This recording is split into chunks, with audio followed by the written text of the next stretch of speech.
señor decano del Colegio de Periodistas de Lima, amigo nuestro, entrañables amigos comentaristas que nos han dado esta noche el honor de estar aquí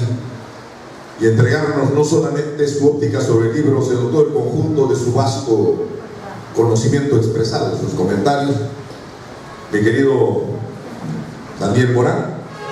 saludo en la mesa a los miembros del directorio de CEPEA como Ciro Ramos, Lázaro Perinango, ex decano del Colegio de Contadores del Perú, al general Edilberto Terry, el director del Instituto de Seguridad Ciudadana del Perú, que estamos próximos a firmar un convenio, la doctora Rosa Guerra, ejecutiva de la Universidad San Agustín de Arequipa. Saludo a cada uno de los profesores, no solamente de CEPEA, de Sorana, y los entrañables alumnos, que los felicito, porque si no hay cariño por el acto académico, por el pensamiento y el conocimiento, definitivamente el futuro está mutilado. Pues mucho más en esta coyuntura de características que vive el Perú y el mundo. Así que tenemos una juventud que no apuesta por el análisis, por la información y por el conocimiento, definitivamente serán juventudes que mutilan en la dinámica y el avance. La intervención mía es para complementar algunas cosas que casi todo ya se dijeron sobre el libro. Lógicamente ustedes se preocuparán porque se preguntarán por qué Wilder Calderón está en estos temas metidos de la historia. Es que yo soy profesor de historia, vengo trabajando de esto 20 años, a mí mayormente me conocen como político y como emprendedor, pero el tema de mi pasión es el análisis de los hechos y los acontecimientos de contextos del pasado, porque he entendido y entiendo que el pueblo que no tiene memoria, o sea, no tiene historia, definitivamente no entiende su presente y jamás proyectará su futuro. Entonces, en mi conversación que he tenido aquí con mi querido coautor, analizábamos estos temas y les digo un poco de mis motivaciones. Nos pusimos a conversar el tema de los cambios que a mí me interesa como político y comenzamos a hacer el análisis fundamentalmente de la coyuntura del siglo XVIII. Y que creo que para entender todo el conjunto de los comentarios que aquí se nos ha dado, es importante señalar lo que yo más veces afirmo: conocer el texto para entender, conocer el contexto para entender el texto. Porque si yo no me ubico en el contexto, sea en el espacio o en el tiempo, definitivamente no voy a entender lo que estamos conversando. Esta obra analiza efectivamente lo que es el rol del impreso, de las comunicaciones con las características de esa época, y que son los años previos a la dación de la independencia oficial que la historia oficialmente nos presenta. Pero todo este proceso, estos hechos, estos acontecimientos están caracterizados por una realidad mundial y una realidad que se vive en el Perú y en Latinoamérica. En el mundo estamos viviendo nosotros, en Europa, específicamente en Francia,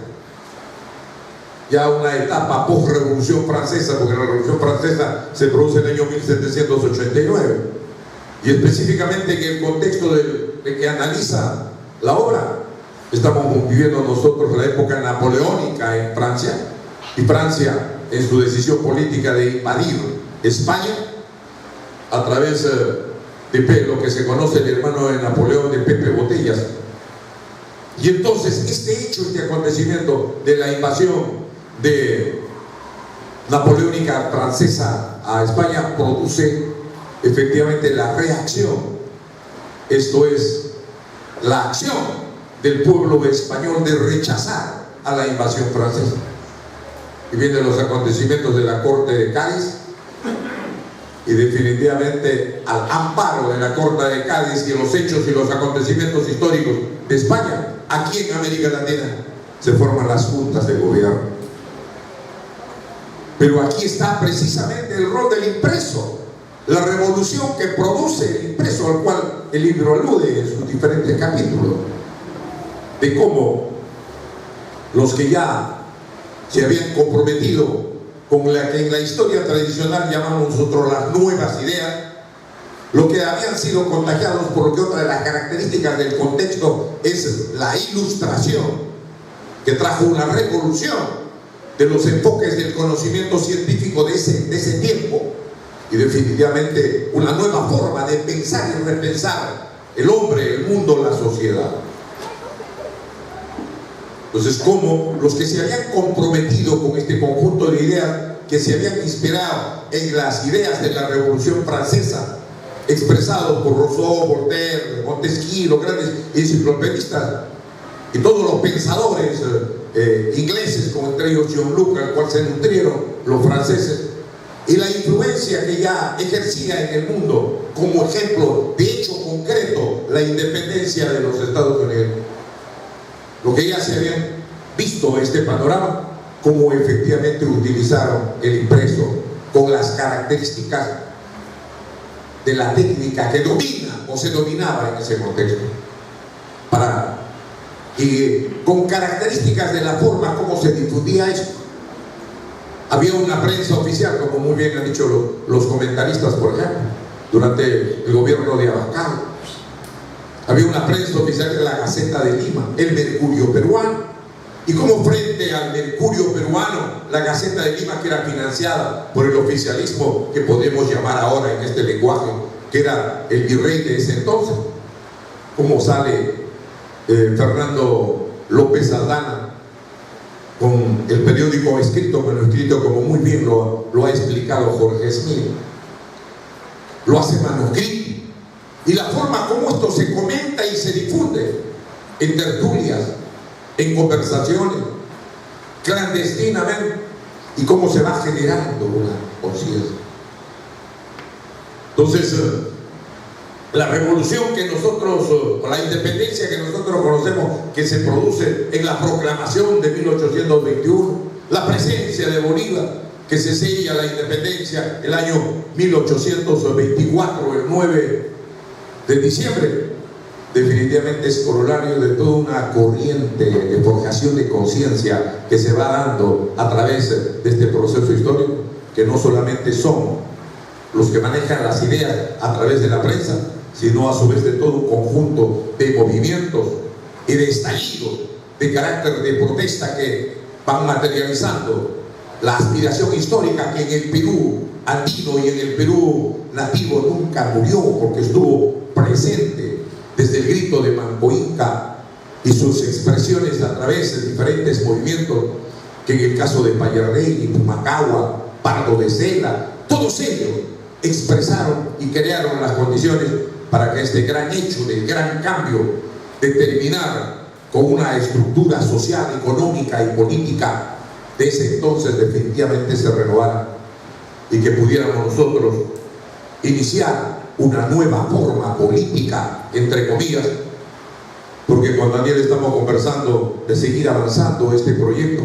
para ver cómo se da no solamente el periodismo, sino a su vez cómo se dan los acontecimientos en el periodo de lo que posteriormente será el gran militarismo, como producto de los que fueron actores en este proceso emancipador, y cómo se construyó la república,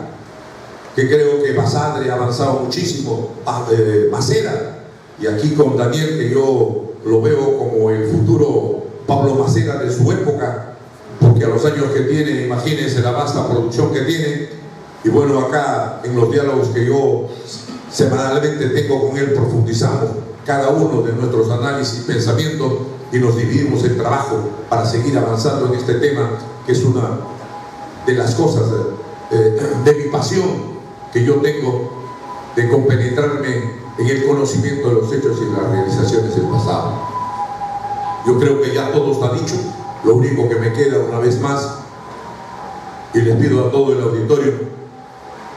premiar mi modesto y humilde agradecimiento a la mesa de honor y a los comentaristas con un fuerte y cariñoso aplauso. Gracias, amigos, gracias, muchas gracias, y motivando a los jóvenes motivarlos a los jóvenes. Sigan ustedes el ejemplo de este joven, que a los años que tiene, que a las justas bordea los 30 años, está haciendo este tipo de trabajo. Y yo, al asumir mi cátedra aquí en la Universidad de Ciencias Sociales, lo voy a tener a mi costado para que juntos podamos seguir aportando no solamente a que nuestra universidad pueda seguir dando muestras de lo que es investigación, análisis y pensamiento, y con ello nuestra universidad siga construyendo una imagen de una nueva generación de universidad que responda a los retos de estas nuevas características que tiene nuestra sociedad. Y a cada uno de ustedes, mis queridos y entrañables amigos, mi agradecimiento por su presencia. Y a ustedes, queridos alumnos, mis felicitaciones. Sigan buscando el conocimiento. Sigan buscando el conocimiento, que definitivamente así van a transitar por el camino de Dios. Muchísimas gracias.